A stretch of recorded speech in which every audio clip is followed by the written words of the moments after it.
So, oh god, I hit a fucking button on my keyboard and okay, it only minimized all of my. It's fine. We could do another half hour of preamble. Every time we're about to start, it's fine. something else happens. I just hit the go to desktop shortcut.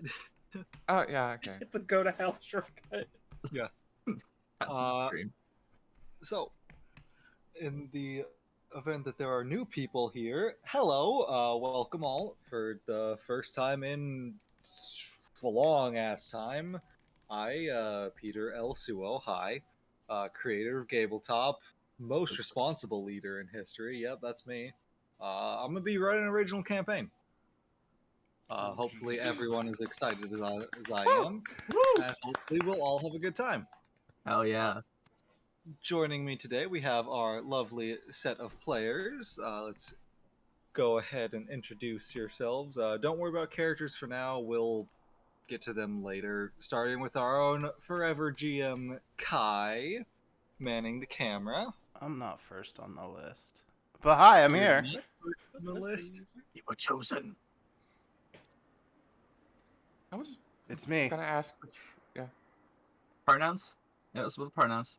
Yeah, I didn't get a prompt. They, them. I was a forever GM, but in this game, I'm playing. Woo! Hooray! And I'm doodling. We love that shit. Okay. What the fuck happened to my document? Why did it copy a word into another word? Okay, that's fine. Next, our usual cameo operator, not filling their normal role, Nerd. Hi, I'm Nerd. I'm usually the camera operator. You should go down to twitch.tv/that one nerd. Give me a follow. Give me your Twitch Prime. Wow.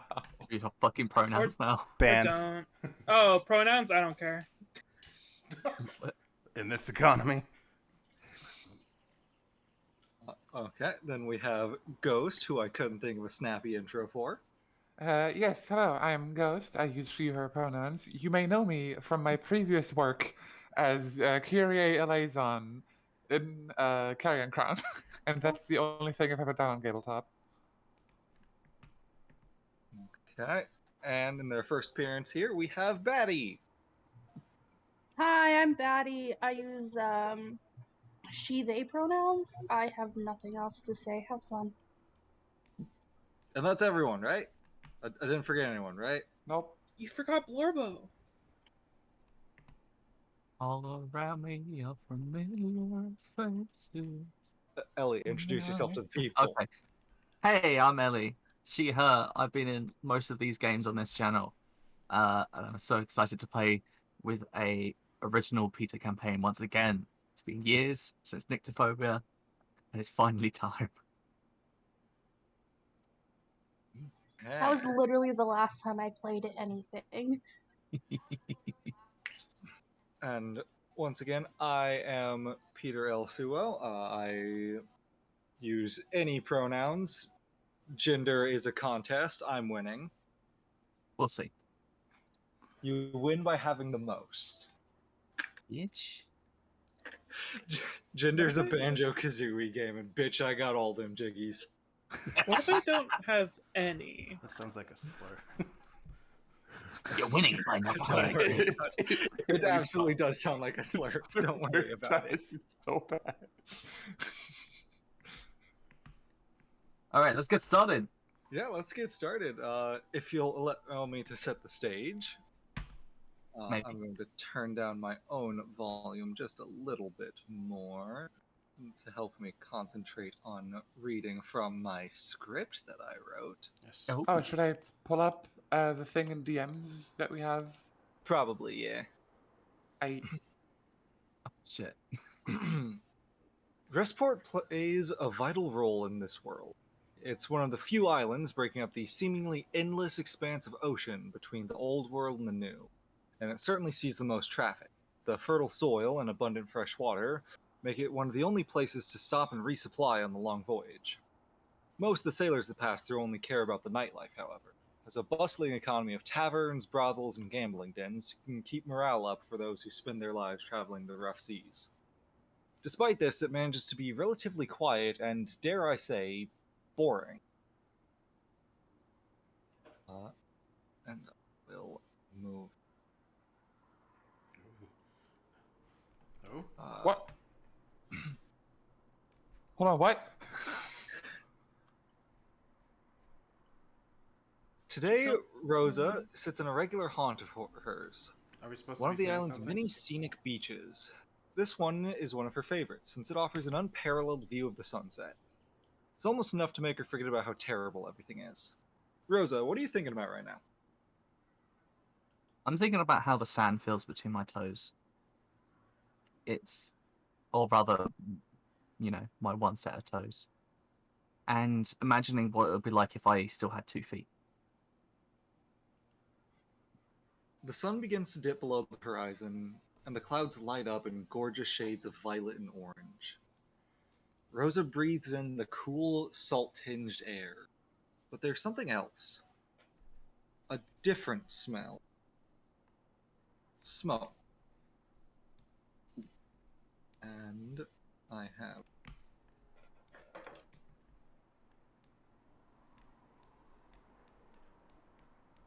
Rosa whirls around, and as she does, there's a rush of movement. She no longer stands on the beach. Instead, on the exact other side of town, on a slight rise. She looks down at Restport burning, screams echoing through the air, but starting to die out as the sources suffocate in smoke. She looks down to see her hands filthy, coated with a horrible blend of soot and blood. I should probably change the music for this, huh? I put on the Shadow Lord theme. Okay, that's fine. How does Rosa feel about this? Scared. This is scary. The home she's known, even though it's a shit home, is on fire. And yet, mixed with that, there's another emotion, one that frightens her. She doesn't fully understand it, but she's very aware of it. As she looks at the devastation below, Rosa feels something unsettling, a sense of satisfaction. And with that, the camera shifts.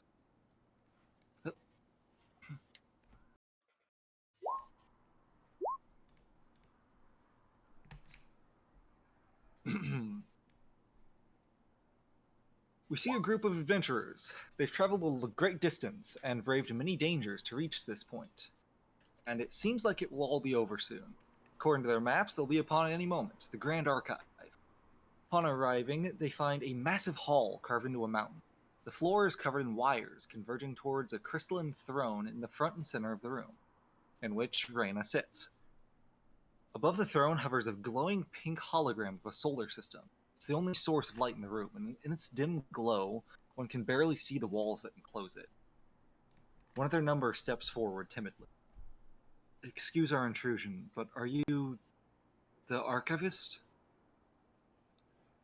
I am both archivist and archive, keeper of all that is known, and much that isn't. The sun above her head flares to life. The room is flooded in its neon light. Intricate tapestries hang from the ceiling, and the glyphs set into the walls begin to emanate their own faint light. The throne recedes into the ground, and Reyna stands before the travelers. Now speak. What is your query? We have come to request your wisdom. Please, my village has suffered drought for nearly a decade. A spiteful wizard cursed us, saying no water from the clouds above it would ever reach the ground. Another comes forward, emboldened by their comrade. And I come on behalf of my own city. We are cursed by a wicked demon of the sky, who caused the clouds to issue forth a never-ending torrential rainfall. And neither the strongest winds nor the greatest magic can ever move the clouds from their place above us. The water rises every day and threatens to consume us all. How very considerate of your 2 plagues to resolve one another at your convenience. She conjures a massive globe of magical energy, inside of which the village and the city appear, distorted as if projected by an old VCR. She points at the clouds over the city, and a magic circle surrounds them.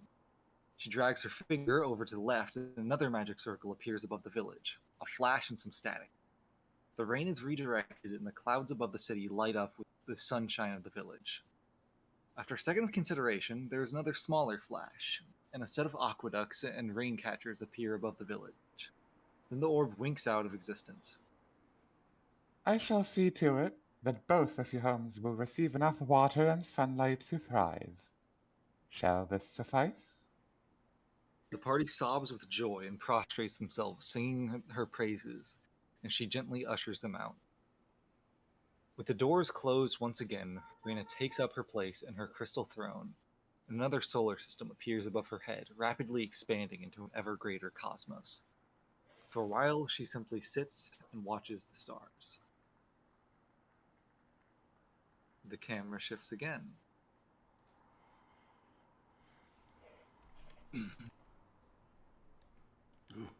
A dark and stormy night.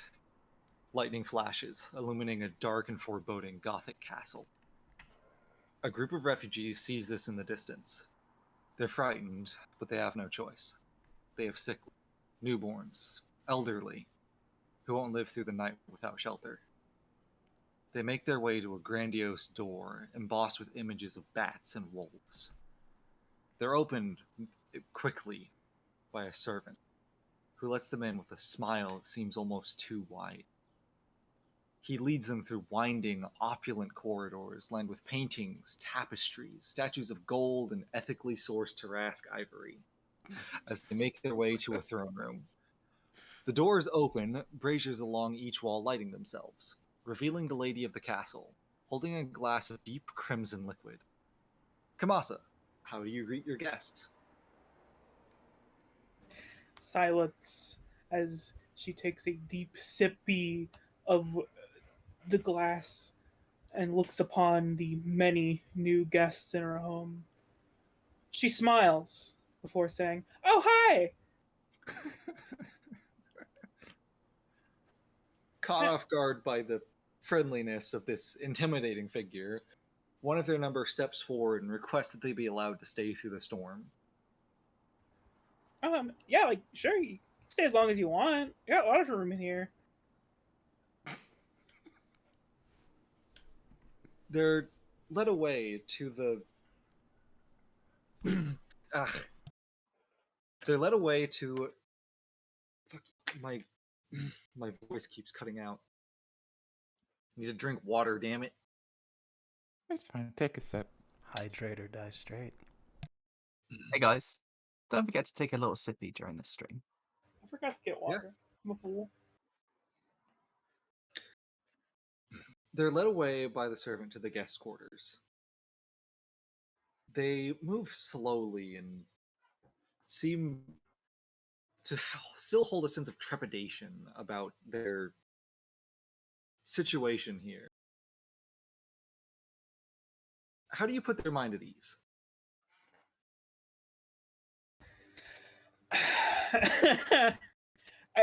I think it's a situation of, oh, she's scary, and the more she talks, the more they go, oh, she's just kind of like weird. You engage them in casual conversation over a luxurious dinner of the finest food available, and gradually they warm up to you, and in the morning, once the storm has died down, they thank you profusely as you send them on their way. Do you have any final words to say to them? You're free to come back anytime. I don't really get a whole lot of people coming here very often. They promise to do so at their earliest convenience and make their way, thanking you again. And another camera shift.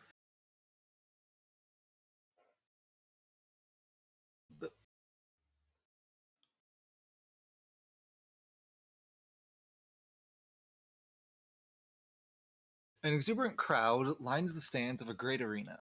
The king has declared a tournament, and warriors have come from across the world in attempt to win riches, glory, and adoration. The weak have already been weeded out, falling before superior rivals. All that remain are the creme de la creme, the strongest, fastest, smartest. They've all more than demonstrated their power, and now all that remains is to face each other. The final round is to be a battle royale, the four champions facing off against each other all at once. Procus, Night King of the Oxmen, each hand holding an axe heavier than an orc. The Bronze Phantom, a clockwork assassin whose body hides an unknowable number of blades, and whose circulatory system holds the venom of the Scarlet Mamba, the most deadly toxin in the known world. Azuhane, she of unquenchable flame and unmeltable frost, the last survivor of a clan of demon-blooded witches whose spells have slaughtered entire armies with a single cast. Emmy, how do you win this fight? Oh boy, Emmy is kind of sizes them all up, and she's just like, man, this seems too easy. Casts a spell into her sword, and like a freaking lightning bolt, blurs and dashes off to the nearest person. Is this a fight to the death? Yes. Oh, yeah. Whoever the nearest person is, she strikes them and she strikes them in just the right place with her expanded critical. I'm talking in D&D terms. Her spell goes off, finishing them off. At some point, maybe I'm imagining the clockwork assassin tries to go after the ox, but he crushes the little robot with his massive axes, and the two finalists square off. He attempts to grapple her, get her in a nice little headlock, so he can just snap the neck. That's not what a neck snap sounds like, but you know. But she has tricks from her sleeve. As a swift action, she produces a wand of grease and slips out of his grasp and is able to, in his now compromised position, claim victory. The crowd goes wild. Yeah, the crowd goes wild. The king stands, and the arena gates open once again, and people begin pouring in with platters of gold and jewels. Your reward. And as you're lifted by the crowd, the camera shifts one last time. Among Us. No.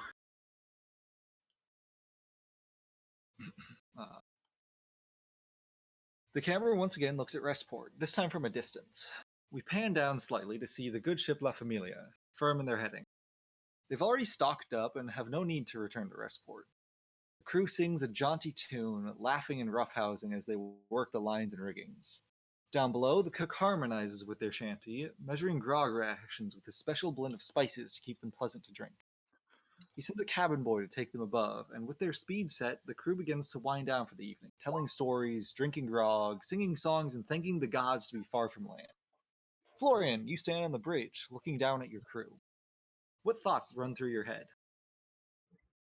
I'm filled with love and joy and so excited to be on our way yet again. And with that, you grip the wheel and sail into the setting sun. Your dreams all wind to an end, and you all awaken in your own way, be it naturally in your own bed, or awoken by hustle and bustle of the streets, or even kicked awake, possibly.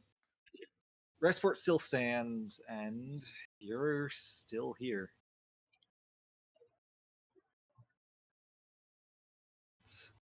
Not again. Yeah, and I need to move you all. I just want to express solidarity with Nerd that both of our characters' fantasies boil down to just being very friendly hermits. Yes. I'm living the real Bram Stoker's Dracula life over here.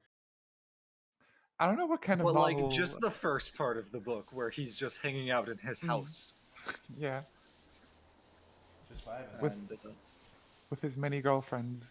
My good And friend yes, they all John. smoke weed. God, roll 20 is breaking a little bit. Oof. It does that. It's been known to Okay. do that.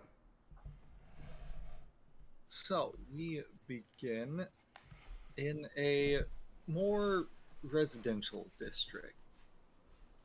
We go and